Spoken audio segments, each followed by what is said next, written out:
Friday, November 28th in Salem isn't your typical Thanksgiving episode. There's no peaceful music, no cozy montage of families cooking together. Instead, this holiday begins with tension in the air, a silence that feels heavier than footsteps in an empty room. Because today, everything looks normal, but nothing is normal. While plates are placed on tables and whispers of gratitude fill the homes of Salem, one shadow lies over every celebration: a missing father. A crumbling family. A ticking bomb of secrets. This is the Thanksgiving where truth catches fire and Salem begins to burn. Let's dive deep into the events of Friday, November 28th, the day DOOL quietly changes everything. We open on the Horton house, a place that has survived decades of heartbreak, reunions, miracles, and tragedies. But today, something feels different the moment the scene begins. Jennifer moves slowly around the dining table, smoothing the tablecloth with hands that tremble just enough for the camera to catch. She fixes the same wrinkle twice, then 3 times, as if she can iron out her anxiety by forcing the table into perfection. Across the room, Julie is fussing with the pies again. She adjusts a crust, wipes a plate that's already spotless, repositions a fork that was perfectly fine. It's the classic Salem coping mechanism, keeping her hands busy because her heart is restless. And then there are the children. Thomas tries to show Charlotte his hand-drawn Thanksgiving turkey, but even he can't distract her. Charlotte is too quiet, too observant. The camera lingers on her small frown, the way her eyes keep drifting toward the hallway, waiting for footsteps she doesn't hear. The tension is soft, but suffocating. Then comes the moment that ruptures the entire scene.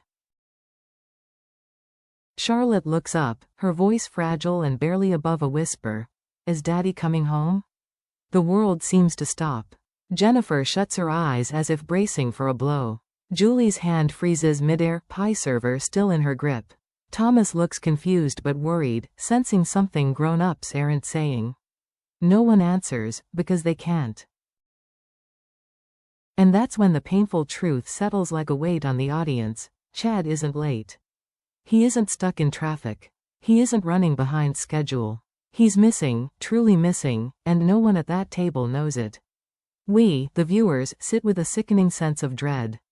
Because we know exactly where Chad is, locked beneath Salem, trapped in the DeMera crypt, in a place no one would think to check on Thanksgiving Day. This final moment, the lingering shot of the empty chair, becomes a symbol of absence. A symbol of fear, and a symbol of the storm preparing to crash into the Horton and Devereaux families. Thanksgiving has never felt so heavy. Cut sharply to darkness. Chad awakens on a cold stone floor, disoriented and gasping. The echo of dripping water. The metallic rattle of chains. The dim light flickering overhead, barely revealing the outlines of brick and bone. Then the camera pans to the iron gate in front of him, a familiar gate, one that instantly tells longtime viewers exactly where he is: the DeMera crypt. His panic is immediate and raw. He rushes to the bars, shaking them hard enough to slice his palms. His breathing quickens. He shouts into the darkness, and that's when he hears it. A voice. Then another. 2 figures emerge from the shadows like ghosts from the DeMera past. Kristen DeMera. Tony DeMera. Kristen's eyes burn with fury, as if rage alone could melt the stone walls. Tony stands tall but tense, glancing around the chamber with unmistakable fear. 3 DeMeras. 1 locked chamber. 0 explanations. Kristen lashes out first, accusing Chad, accusing Tony, accusing the universe itself. She's pacing like a caged predator, her voice bouncing off the stone walls. Tony tries to restore order, speaking calmly, rationally, but every attempt only sparks Kristen's anger. Chad interrupts them, demanding answers, demanding clarity, demanding anything that makes sense, but nobody has it. As the 3 piece together the timeline, a chilling realization forms: this wasn't random. This wasn't impulsive. This wasn't someone grabbing opportunities as they came.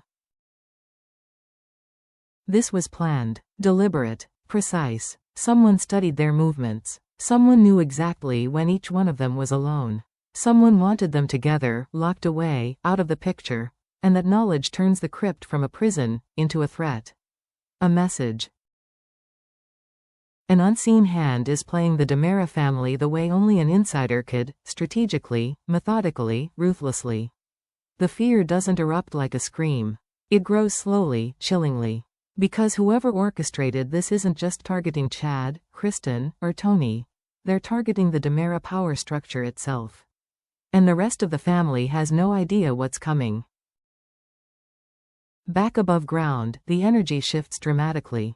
The Hernandez home glows with warm holiday colors, rich oranges, deep reds, and soft candlelight. It looks like the perfect Thanksgiving setting. Philip arrives at the door with a bouquet of flowers, a hopeful smile, and an energy we rarely see from him, lightness. Gabby greets him warmly. Her voice is soft, her smile is gentle, but the audience notices something else. A flicker of worry in her eyes that she can't quite hide. Inside, the family welcomes Philip with open arms. He relaxes, visibly, in a room full of people who accept him. He jokes. He chats. He makes toasts. For a moment, he looks like a man who has finally found a place where he belongs. And Gabby sees all of it. She sees the sincerity in his gratitude. She sees how much this means to him. She sees how hopeful he feels. And every time she sees it, her guilt tightens around her like a noose. Because Philip's growing trust is the very thing that will destroy him the moment the truth comes out. The secret partnership with Tony. The manipulation behind his back. The merger sabotage she's been hiding for weeks. Every minute Philip softens, is another minute Gabby falls deeper into a lie. And Friday makes it painfully clear, this isn't just betrayal. This is emotional cruelty, even if unintentional. Philip is walking toward the possibility of love. Gabby is walking toward a disaster waiting to explode. And when the truth surfaces, when Philip learns how deeply he was deceived, the emotional fallout will be catastrophic. This storyline isn't about romance. It's about moral conflict, the price of manipulation, and the moment when the heart inevitably shatters under the weight of a lie. Thanksgiving at the Hernandez house takes a sudden turn when Leo strides in with his usual flair, chin high, eyebrows arched, and a dessert dish held like a priceless artifact. He pauses dramatically in the doorway, waiting for everyone to notice him. Then, with a flourish, he declares, "Ladies, gentlemen, and anyone fabulous enough to exist between, behold, history." Javi immediately tenses. He's learned the hard way that when Leo says, historic, it usually means trouble. A bizarre flavor combination. A glitter-infused culinary atrocity. Or something so theatrical it shouldn't be anywhere near a dinner table. The rest of the family instinctively braces. Hector leans back in his chair. Gabby shifts uncomfortably. Even Philip looks unsure whether to cheer or call for backup. But when Leo finally pulls back the lid, silence. Not shocked silence, not horrified silence, but soft, stunned silence.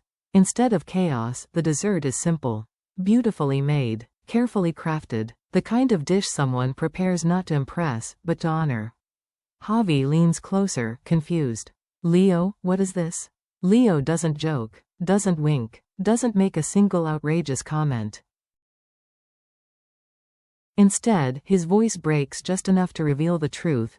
It's a recipe from his past. Something tied to a memory he rarely speaks of, a moment from childhood, or a person he lost, or a tradition that once made him feel like he belonged somewhere. He explains gently, almost shyly, that he made it because someone once made it for him on a holiday when he didn't feel loved, and he wanted Javi to feel the opposite. For the first time all evening, Leo is stripped bare. No costume, no walls, no glittering performance, just honesty, and it hits Javi like a punch to the chest. This isn't a marriage proposal. It isn't a grand gesture meant to show off. It isn't a headline-grabbing moment. It's deeper. It's real. Javi sees it. Sees him, maybe for the first time. The humor, the chaos, the drama, all of that is Leo. But so is this. A man who feels deeply. A man who tries. A man who cares more than he admits. Friday uses this quiet, emotional reveal to evolve their relationship in a single scene. Not through shock, not through fire, but through sincerity. And as the camera lingers on Javi's softened expression, the implication is clear. He might be falling for Leo more than he ever expected. Back at Salem University Hospital, Thanksgiving looks nothing like a holiday. There's no laughter, no warmth, just the clinical hum of machines and the cold reality of a family falling apart. Sarah lies in a hospital bed, still pale and shaken after Rachel's pistachio sabotage, an act that wasn't just reckless, but nearly fatal. Her throat is tender, her breathing still shallow, and every time she closes her eyes, the memory of the allergic shock returns. And standing at the foot of her bed is Brady, a father whose world is collapsing faster than he can breathe. Brady's face is tight, strained, almost hollow. The man who always finds a way to stay composed is gone. What remains is someone who has run out of answers and excuses. Because Rachel's confession is louder in his mind than any heartbeat in the room. I remember. I shot EJ. Those words echo like a weapon. Not because of the crime, but because a child remembering something that traumatic means her psyche is fracturing. Marlena sits beside him, calm but concerned. She tries to ground him with her voice, reminding him that children under extreme stress often unravel in unpredictable ways. But even she, the most trusted voice in Salem's emotional storms, cannot disguise the fear in her eyes. Belle arrives soon after, wrapping Brady in a quiet, steady embrace. She tries to focus him, tries to build a plan, tries to offer logic where emotion is flooding the room, but even her strength reaches its limit. Because this isn't about blame. It isn't about punishment. It isn't even about the shooting. It's Rachel, Belle whispers. She's drowning, Brady. And then there's Tate, the unexpected anchor. He stands near Rachel's hospital room door, watching his sister through the small glass window. His voice is soft when he speaks. She looks scared. Like she thinks she's already lost everything. It hits Brady harder than a punch. Inside her room, Rachel trembles, a child caught in the middle of guilt, fear, and emotional overload. She isn't angry. She isn't defensive. She's terrified of the truth she can't forget, terrified of hurting the people she loves, and terrified because deep down, she believes she deserves punishment. The weight of Kristen's false confession smothers her. The knowledge that her mother went to prison to shield her is more than any child should ever carry. Her hands shake. She refuses to look anyone in the eye. Every question, every comforting word, every attempt to reassure her only makes the guilt tighten around her chest. The writers make the message brutally clear. This isn't a rebellious child. This isn't a misbehaving teen. This is a mental and emotional unraveling. One that even the adults can barely comprehend. Thanksgiving doesn't bring healing for the Brady family. It exposes every crack, every secret, and every fear they hoped would stay buried. By the end of the scene, it isn't Rachel who looks broken. It's the entire family. As Friday's episode closes, there's no triumphant music. No tearful reunions. No comforting montage. Instead, Salem is left in a state of eerie, unsettling silence. Because this Thanksgiving doesn't feel like a celebration. It feels like a warning. A father is missing, trapped in a crypt beneath Salem, fighting to stay sane while his family waits for a door that will never open. A mother like Jennifer is trying to keep her family together while feeling the walls closing in. A romance between Philip and Gabby is ticking like a time bomb, one secret away from imploding in the most brutal way. A child's resurfaced memory threatens to rip open one of the most dangerous Damaris secrets of all time. And Chanel's quiet walk in the park becomes the spark that sets the next custody war into motion.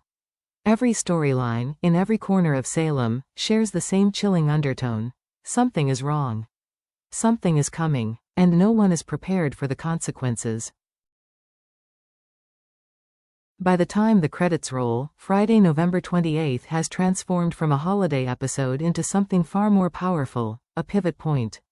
A fracture line. The moment where every character steps into the fallout zone without even realizing it. Thanksgiving didn't heal Salem. It exposed the wounds, deepened the secrets, and set the stage for conflicts that will shake the town for weeks. And as viewers, one question lingers in the back of our minds, louder than any Thanksgiving prayer. If this is how the holiday ends, what darkness is waiting in the days to come?